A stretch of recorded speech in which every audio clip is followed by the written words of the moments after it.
Welcome to Satsang. Today we're going to discuss three awesome laws. They are very simple and they are even very obvious. In fact, we take them for granted. But because we take them for granted, we do not realize the power that they are, because these laws are, of course, unchanging. In fact, these three laws, if you were to understand them, there isn't any aspect of life that you don't understand. No aspect. And just to prove it,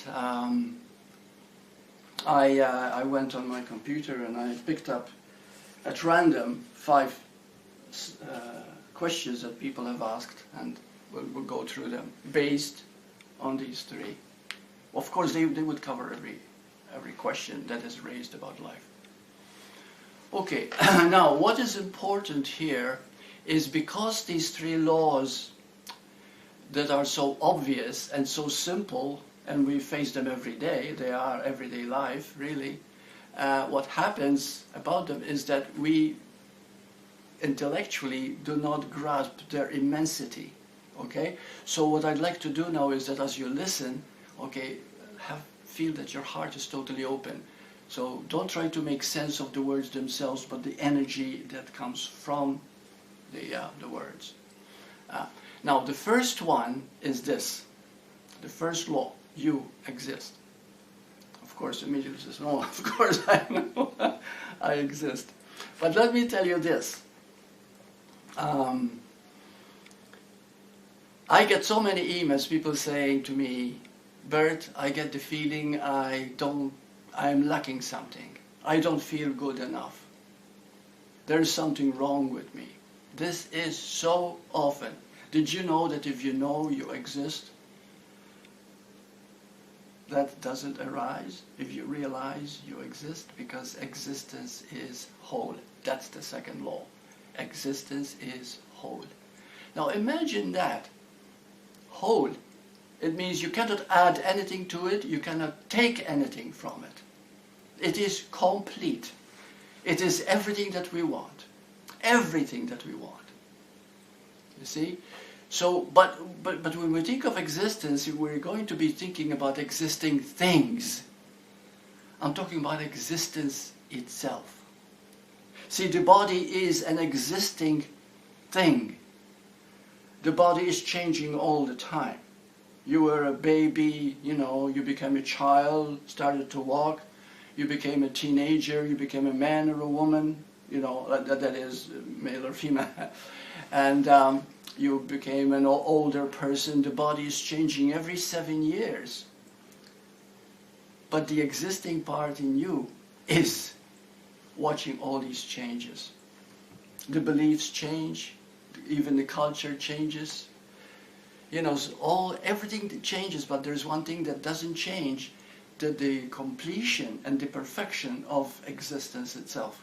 And when this is realized, it makes everything so clear and simple. This is not a religion, it's not a philosophy, it's not a belief. It is understanding existence itself. You see, when we talk about existence is complete, existence is whole. The word whole is perfect word for it.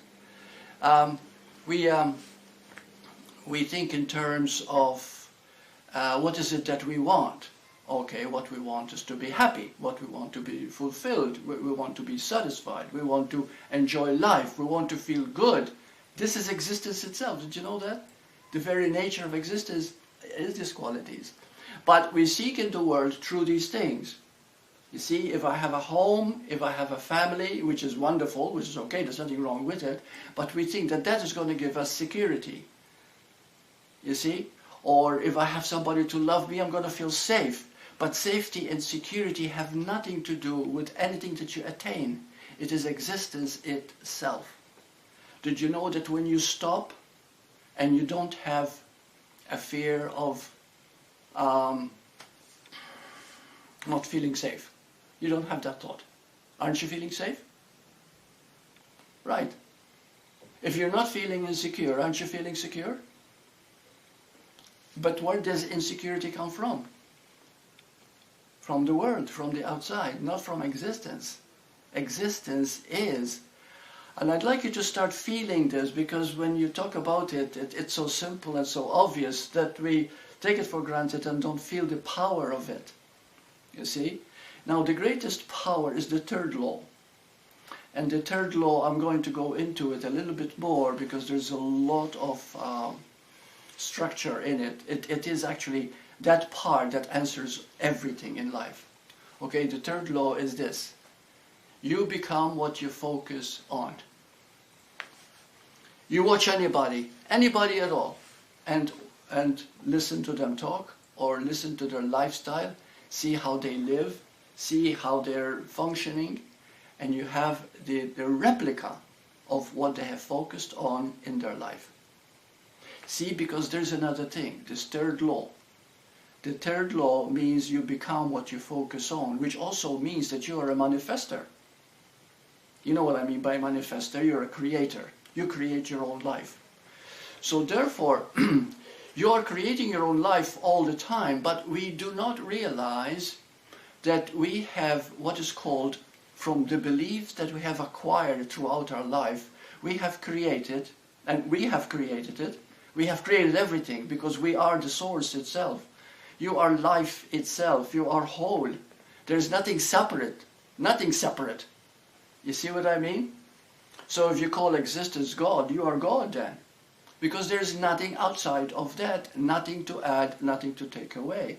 So when we go to the third law, you are what you focus on.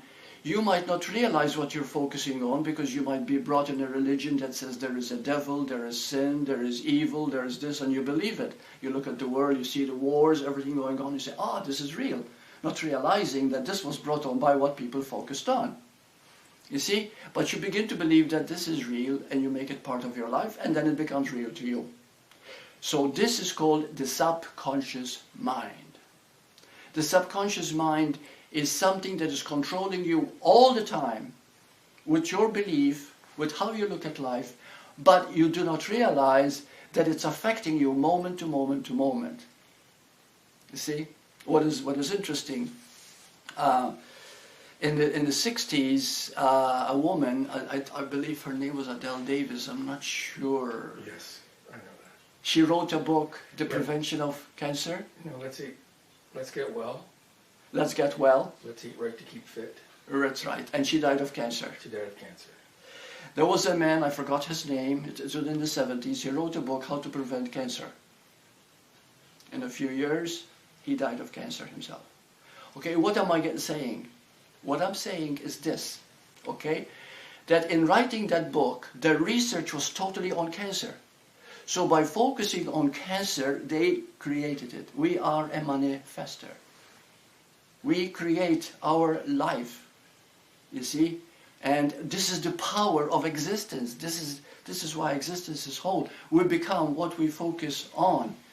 But the existence itself has no limitations. It is infinite, you see, because it is the source. It is infinite. And because of its infinity, it is always beautiful and grand and awesome. The limitation comes from thinking you are just a body. You are just human, and you forget the being. You see? The being is existence. But it is not a locality, it's not something you can touch, it's not something you can see, or something you can sense, but it itself creates the senses, is consciousness, is everything. You see? So this is where we have to really feel it with the heart here. How something, when it's complete, it's complete. You see? And there's nothing that can be lacking when you understand it. I was just talking to Jan. This is a woman told me, she said, my mother is a beautiful woman, you know, and she's so pure and she's so clean, and the house is so clean that she can eat off the floor, you know, and she if there's any dirt at all, she just cleans it up right away, blah, blah, blah. And she said, but Burt, she said, my mother is sick all the time. She's tired all the time. There's always something going wrong with her. Why is that when she's such a good woman? And then I said, what is she focusing on? She fears dirt. She fears sin. So she's focusing on trying to be good because she's afraid of being bad. And the fear takes over. Now here is the power of this third law. It is the choice between fear and love. And that is completely in our power. You see? So we do not realize subconsciously we could be choosing fear all the time without realizing it at all. You know, there are two religions, and I'm not saying anything against them, and I won't mention their names, but I was in one of them, brought up in one of them, and they teach you guilt and suffering. Really. They teach you about sin and wrong and things like this. So you grow up trying to avoid sin, trying to avoid doing something wrong, which means you're focusing on wrong. And then we wonder why we live life in constant guilt. I suffered a lot of guilt in my youth, believe me, and I learned so much from it. You see? But when we begin to understand that existence is love itself, because it's whole, it's inseparable, it's complete, you see, and then we begin to understand what the word God really means. It is love itself. Totality, wholeness, you see. So, so let's go back to the third law. To the third law, we're constantly creating through our choice. We want love, but instead we keep choosing fear. Why? Because there's another thing about the subconscious mind. The subconscious mind is always doing the right thing, because the subconscious mind cannot tell the difference between what is real and what is not real. It doesn't know the difference. All it knows is what you tell it. And what you tell it is your thought, your focus, you see? So if your focus says, I don't want to do anything wrong from now on, okay, what are you focusing on? What are you focusing on? Wrong. Right. And you see how subtle it is? So the subconscious doesn't know right from wrong. It creates, because it's a manifester. It manifests completely. The subconscious creates our world. It starts to create wrong in your life because you have made it real. You see? So in order to learn to choose love, to start looking for love in everything, and to see love. Now some people say, but if you're a perfectionist, you are choosing fear. If you're trying to do good, you are choosing fear. You know, this is how the subconscious works. Because you are trying to avoid the wrong to do good. But if you avoid wrong to do good, you're focusing on not doing wrong. Just like those two writers wrote about prevention of cancer and they died of cancer. Okay, I'm not saying that this is why they did. I'm not saying, I'm just telling ways in which we create our world. So the subconscious always gives you what you're using as your main issue. You see? So if your main issue is your pain and you want to get rid of it, oh, I'm so anxious. And I hate it. I don't want to be anxious anymore. Does it work? No way. It doesn't work at all. Because even trying to overcome anxiety is the anxiety itself. Okay? But there is one thing that people keep missing. Okay? And if I can put this, because this is something I've realized in the year 2000, it woke me up. And it is this. Love is complete. And if you focus only on love, you don't need to get rid of fear at all. Because if love is complete, then even fear is a form of love, isn't it? Do you understand? Fear is a frustration of love. Why do we fear? Okay? Oh, my lover is going to leave me, or something is going to happen, or I'm going to lose my money, or this is going to happen. Right? Because we don't want those things to happen. But because we don't want them to happen, we focus on them and create them. But what if you love yourself even thinking that way? To love the unloving in you. What a philosophy. What a way to be. This is the... And then what happens is, and I've had people who really listened to this, and they followed it, and they said, Burt, I've progressed more spiritually in just a few months listening to this than I have in years studying psychology. To love the unloving in you means that you focus only on love. Because even if you experience fear, and I'm going to show you a technique later which is so beautiful, and it really works, that if you focus on love, complete love, you see, and even if fear comes, you love the fear. You know that the fear will drop away just like that, because fear and love, when they're put together, love will absorb it. Because love is so powerful, is so grand, is so complete, it is so whole, that even fear becomes absorbed into it. But you see, what happens is that when you have an anxiety, for example, we suffer anxiety. What is anxiety, really? You see, one of the questions here, somebody asked me that, I was going to ask you, but we'll go into it. What is anxiety? And I get so many emails every day telling me about anxiety. What is anxiety? Well, it's fear of the future, isn't it? Yeah, I was going to say insecurity in the moment, but unsafe. No, it's you see, if you feel unsafe, it can never be the moment. The moment is whole, the moment is complete. The moment you feel unsafe, you're thinking about a situation that is unsafe. You're always, it's always the future. Fear always exists in the future. Okay? Fear cannot exist now. Because now I just am. I am here speaking, you are there talking. You see? But if you think about something that you have to do, oh my gosh, oh, did I leave something undone, or I just remembered what, blah, blah, blah. Okay, you can get a little bit of anxious about it, but that's in the future. You see what I mean? So anxiety is the stress that is created in the future. And then you feel it in the moment. Okay? But the anxiety of the moment is not the story of the anxiety, but the sensation. The body experiences the sensation of the anxiety. So this is why we can deal with the sensation without getting caught in the story. And this is how we heal very fast. You see? So, now another thing about choosing love too is that in every situation there is fear. The internet is rampant with people seeking lovers, people seeking partners.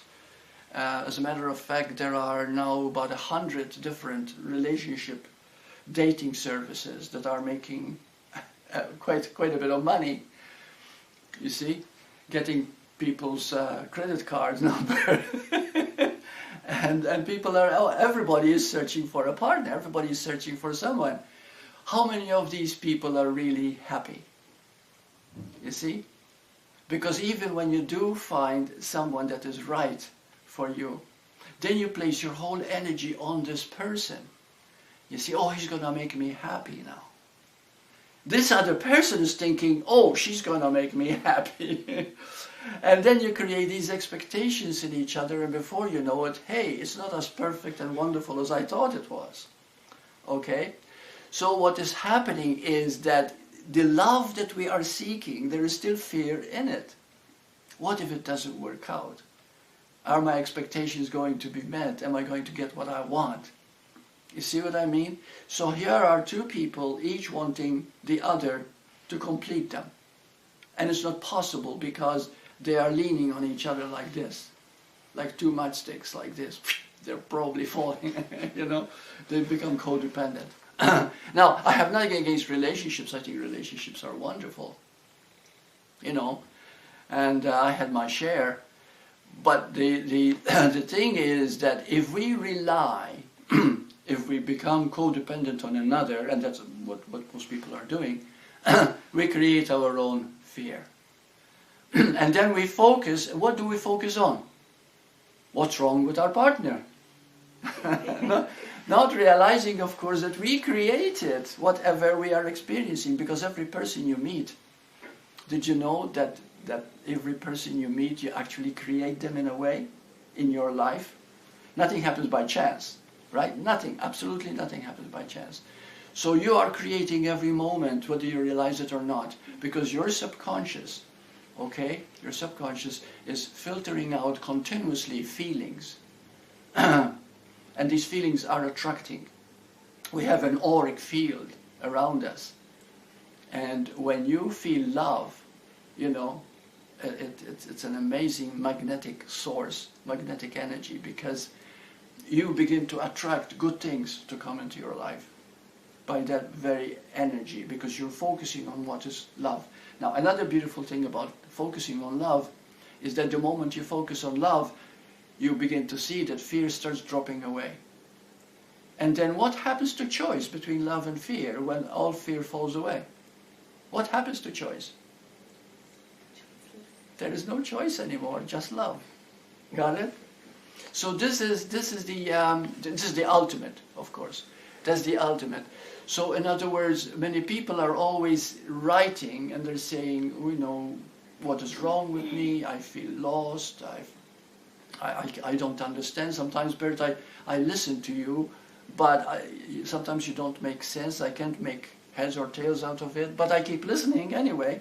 And I say, well, that's good. Just open your heart, because if you do open your heart, you begin to feel good just listening. And if you feel good just listening, your heart has opened.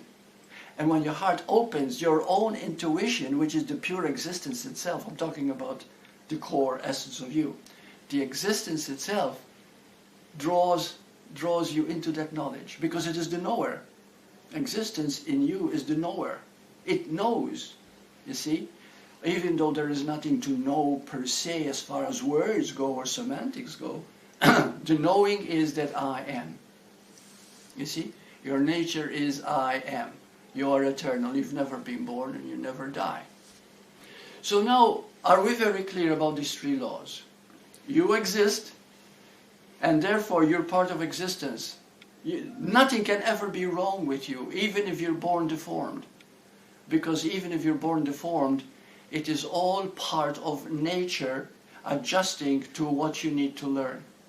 You see? Because there was never a time when you say, I was born. The body was, yes. But if something happens to that body, there is some things that you need to learn. You see? Because the perfection of life is always drawing us, evolution-wise, towards its own perfection, towards its own. Until we learn that there is nothing else but love. Absolutely. You see? And then when we begin to learn that and gravitate towards that and express that, then we are that, you know, and the ego dies. But what is ego other than fear and conditioned past, you see? So incidentally, somebody named the ego and called it, you know, ego. Okay, it's erasing God off, or something, or edging God off. Ego, yeah. So that's what ego is. So it reminds you of that. Okay, so so we are clear now about you exist, okay, which is fantastic. You know, so wow, you know, I exist. Okay. So, and then two, existence is whole. Now that's a bombshell right there. It means nothing can be taken from it or nothing can be added to it. It is whole. There is nothing that is separate from it.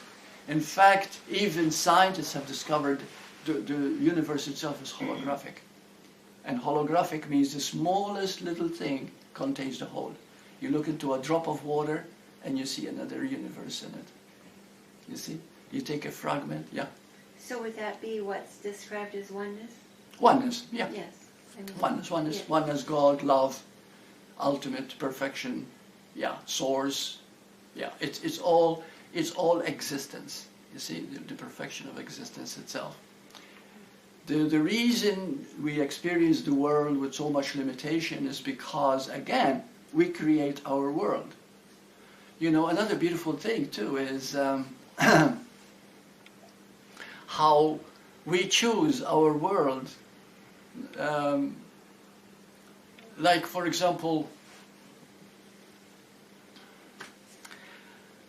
I might seem a little prejudiced here because I love Canada so much, but I've traveled all over. I've traveled, you know, in Europe. I've traveled many places, but there's nothing like Canada. So I feel that when people are born here, it's because somehow they've created this lifestyle. They're ready for this state of consciousness. You know what I mean? Right. So we are choosing all the time. Even here in Canada, in Vancouver, for example, you know, there are collective areas where people are a little poorer, more limited than other areas, for example. You see? So what happens, what you begin to see, is that we're constantly gravitating as we evolve towards the betterment of ourselves. You know? And this contains in every aspect, not just because some people say, well, what about money? What about, you know, financial freedom? Will I get that? Yes, but I don't call it money, I call it abundance. Abundance simply means this, that whenever you have a need, it becomes fulfilled. Because now you're aligned. You see, you're aligned with love. And when you're aligned with love, you're moving in perfect line, so to speak, you see. You only deviate when there is fear. So what if you start loving even the fear in you? What freedom you begin to experience. It's okay for me to make mistakes. It's okay for me to have done this, but it's my duty, responsibility, the ability to respond. It's not a big thing, okay? To be aware when it happens. You see, I find myself sometimes judging, you know, and I say to myself, oh, Burt, you're judging. And I say, thank you for making me aware. You know, it can happen just like that. But you see, if you love yourself for your judging, the judging will start to drop and it gets less and less and less and less. You see? So, before we do the technique, because it's a lovely, lovely little technique, and I want to make sure people who are watching the video will be able to do it with us. I have here 5 questions that I just grabbed out of, you know, random, and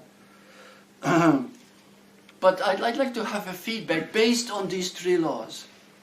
Okay? 1 is this: different religions have different beliefs. Who is right and who is wrong? What is your feeling? First, find out what is the issue here. What is the issue in this question?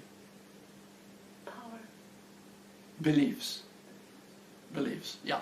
Because the question is, different religions have different beliefs. Who is right or wrong? So beliefs is the issue that we're concerned with, right? Okay. Okay. So now, since beliefs is the issue, what are we focusing on?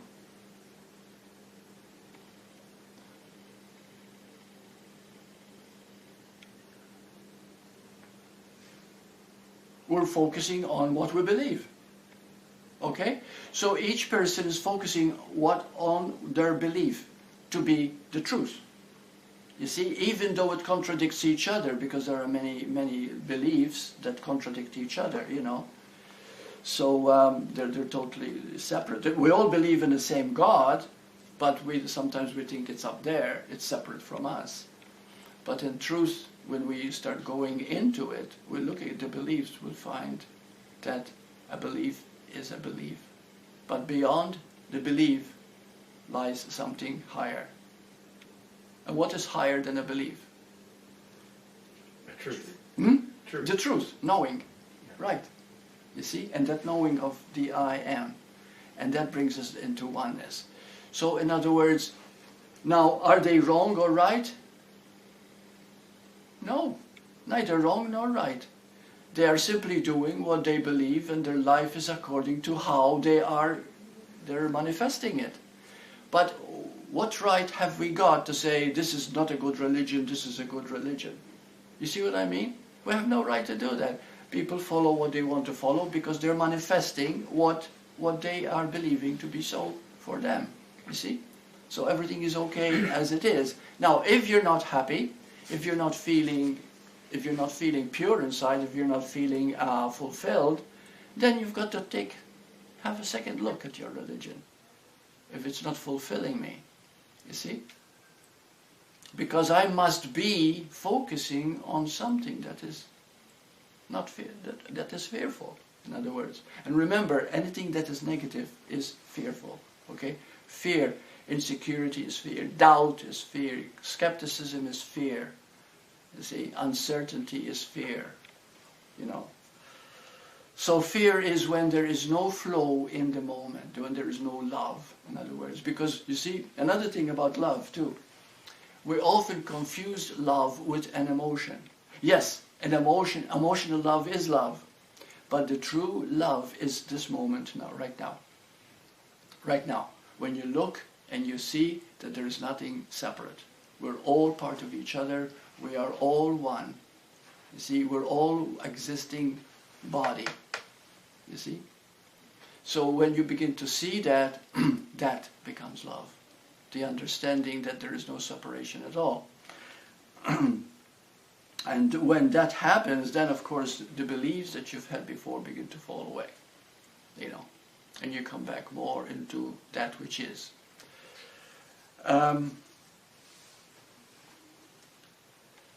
Where does source intelligence arise? What is the issue here?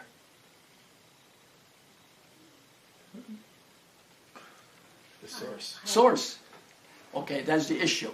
Okay, where does it arise from? What are we focusing on when we ask that?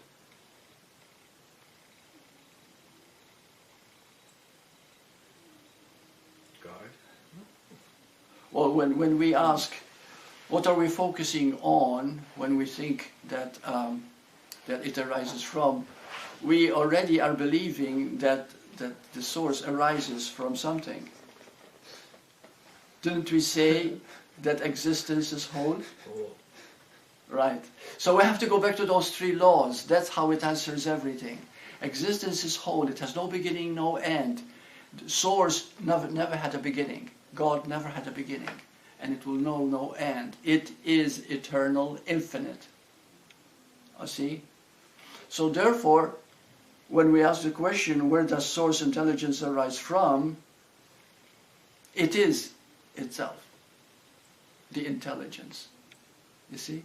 There is no from, because there is no beginning to source. If something began the source, then what began the began? You know what I mean? Okay, so we go back in circles. It's eternal, right? It can't be understood by the mind, and I'm not saying that we're going to understand the mysteries itself, but we can see clearly what is happening, and that is the whole point. See, let's ask another question here. Yeah, when someone asks, why do most people suffer anxiety? What is the issue here? Suffering. Suffering, the anxiety itself, right? Suffering and anxiety are the issue now. Okay, so now what are we focusing on? Suffering. Suffering. Right. So no wonder we're suffering anxiety, right? Because we're focusing on it.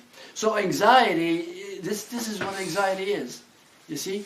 Anxiety is actually focusing on that which is fearful. And we're making it very real. So anyway, do we understand here how these three laws, excuse me, these three laws answer every question? Let's see if there's one. Is there one that we haven't answered yet? Oh yeah, I picked up this one from a guy, yeah. He said, a lot of violence, confusion and suffering in the world stem from the need for power and control. Why is this need for control so strong? Okay, what is the issue here? Control. Control. That's the issue. Okay. Now, what is the focus here?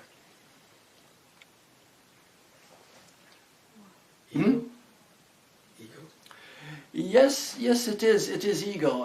Anything that creates any form of is ego, because ego is the unawareness of our true nature. It's the conditioned beliefs that we have about life. Okay, so what we're focusing on here is, so we might as well discuss it.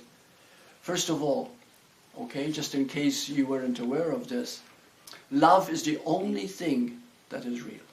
Love is God itself. Love is not an entity up there in the sky. Love is the oneness, the totality, the overall source itself, the one being. Okay, that is love. That is the highest. And we're all evolving towards that high energy. When somebody is enlightened, it means they've realized that there's only love and nothing else, because your nature is love.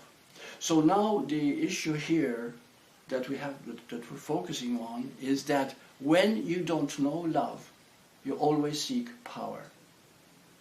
Okay?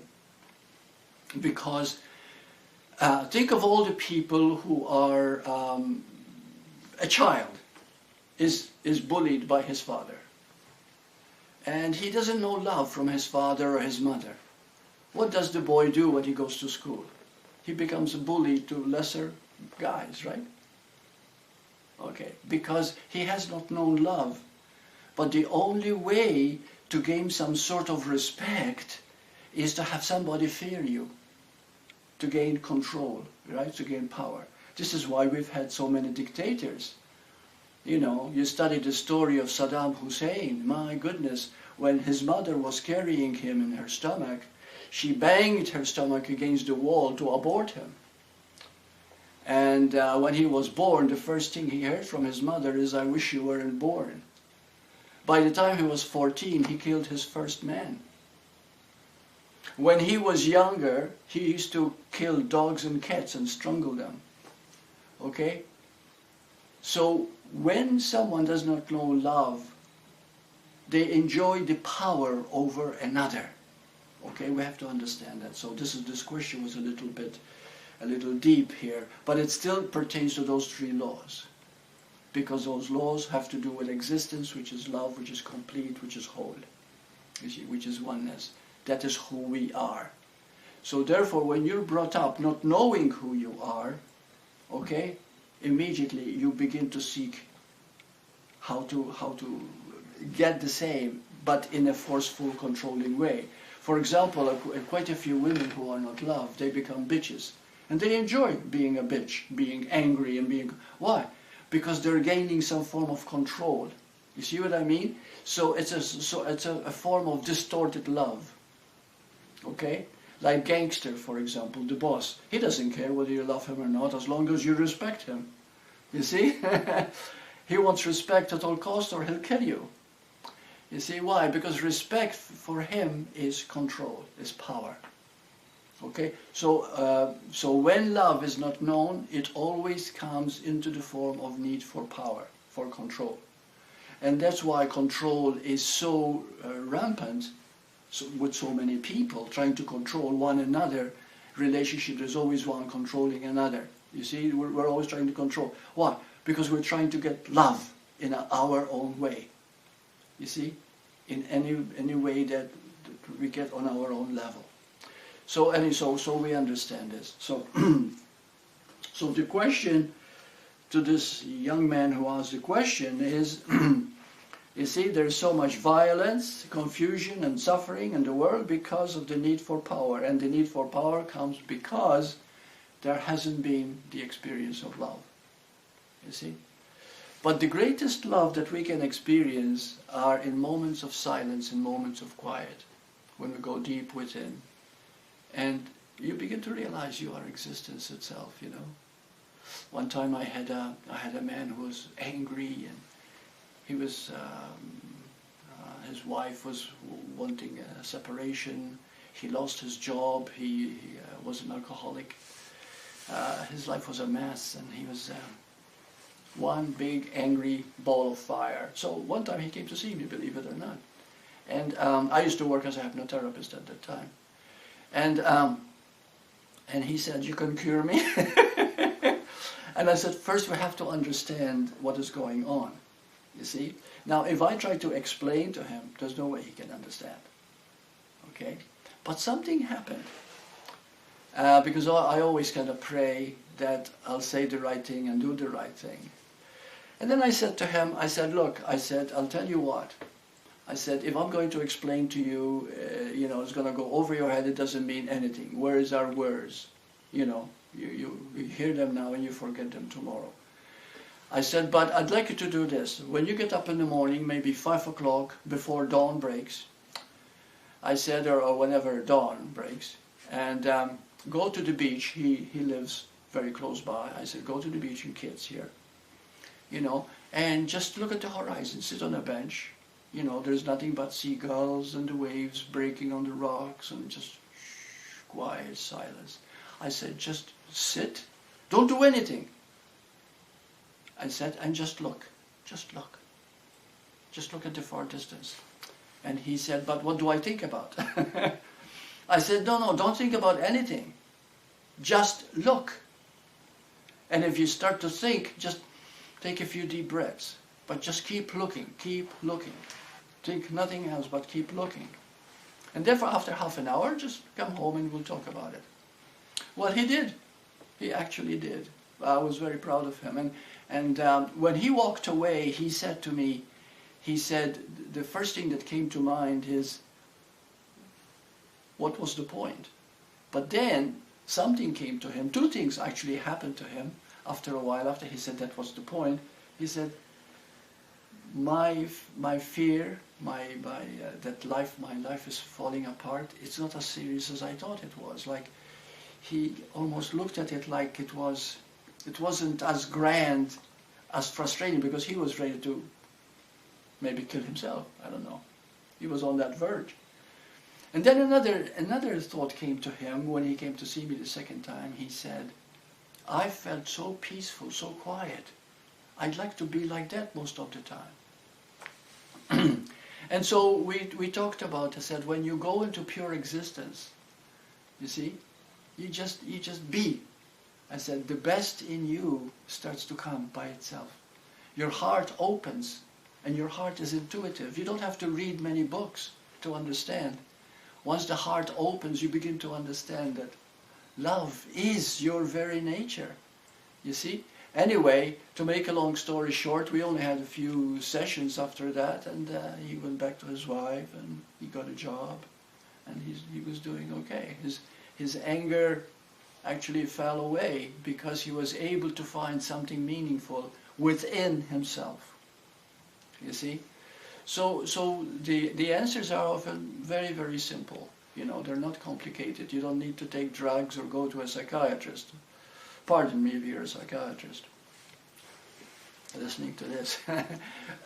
But, okay, so now I'd like to show you a technique.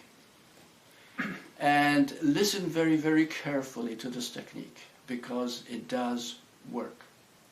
Now, every day I do Qigong. You've heard of Qigong? You've heard of Qigong? Okay. Okay, Qigong, I have great respect for it because it works with Qi, with the Qi. Okay, the Qi is the energy in the body. If you fall and you hurt yourself and you get a bruise, within the next day it's healed. Okay, that's the Qi energy that goes to work and heals the body. Everything, the Qi, the greater the Qi energy, the healthier you are, the more energetic you are, the younger you are in your energy. If the Qi is in any way hampered or flawed, you begin to feel very tired. You even suffer exhaustion or suffer maladies. Okay, because the Qi is the life force. Okay, the Qi is the very nucleus of existence itself within the body.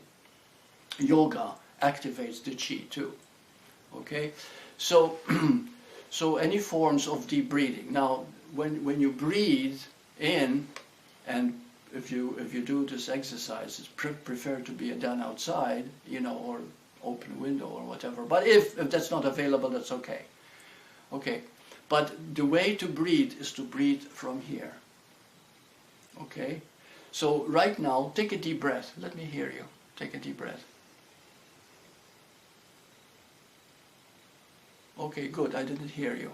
That's good. Okay? But most people, when they take a breath, they breathe by the nose. That's a shallow breath. It's only down to here. That's shallow. Okay? And you don't bring too much chi in your system that way. And incidentally, existence is filled with chi. Okay? That's the life force. We have to understand that. Now, the stomach breath is this. You swallow some saliva, you hold your throat open, and you breathe in like this, blowing a balloon in the stomach.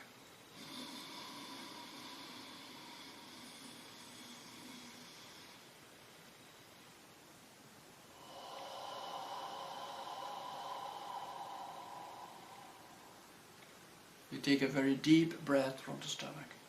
Okay. Now that activates the chi. Now, the technique we're going to do, let's say you suffered fear, you suffered anxiety, your body is suffering at the moment, you're shaking, and you still have the courage to do this. It only takes 1 minute to do it. Okay? Okay. I'm going to show you the details and then we'll all do it together. Now place your hands like this. And picture a ball of energy.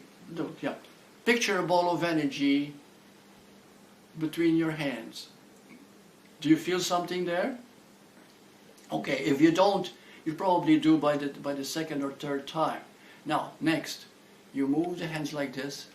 You take a deep breath.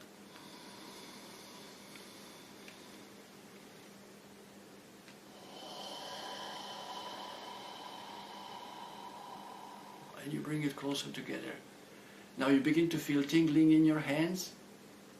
If you feel tingly, that's the chi energy in your hands. Are you feeling it? Mm-hmm. Oh, okay, good. Now do it again. Inhale.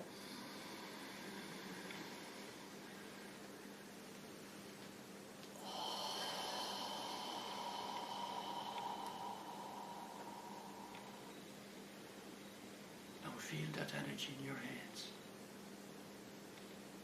Energy in your hands. The more you feel the chi energy, the more you are healing the sensations in your body of anxiety, of fear, or shame, or guilt, or whatever.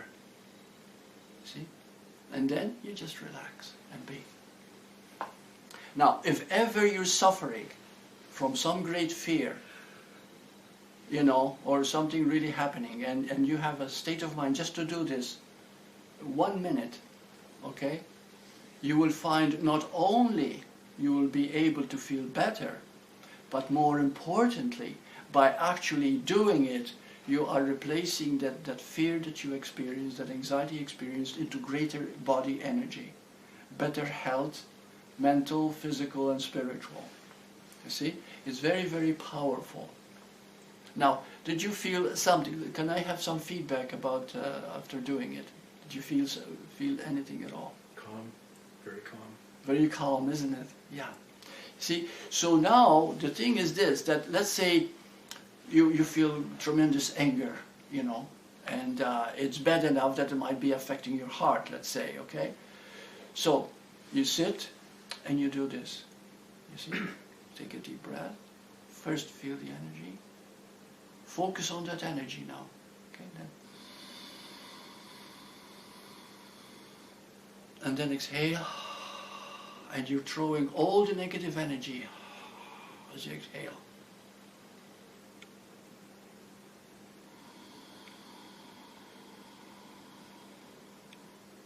I'm bringing chi into my system. I'm filled with chi. I can feel it. I'm vibrating. And there it is, collected here. See, and by doing this, by the time you finish it, okay, you've done a marvelous thing. Now you'll experience that now the anger and the sensations have not gone away completely, okay, but you will find that after you've done this once or twice, okay, it starts being replaced by this incredible energy. to the point where you'll want to do it all the time because it gives you so much energy. If you do this in the morning, for example, when you get up, even if you're feeling okay, there's nothing to work with, it doesn't matter. This is just to activate the chi, C-H-I, chi or chi, or how do you pronounce it? Chi? Okay, and you focus on that, you see? And by focusing on the chi, your awareness now is on the positive, on the health, on the energy. So what you're doing now, the bad energy that's inside you, the anger, the frustration, the sensations and everything, is you leave them. You don't try to control them. Okay, you don't try to do anything with them. You just focus on the chi. That's it. Okay, by doing that, all the energy starts to go into that. And who knows, you might even experience that ball of energy, almost you can feel it like a tangible thing. You know, and when you start experiencing that, your hands feels that energy. Wow. Now you found the secret of good health. Okay, beautiful people. So, namaste. Namaste.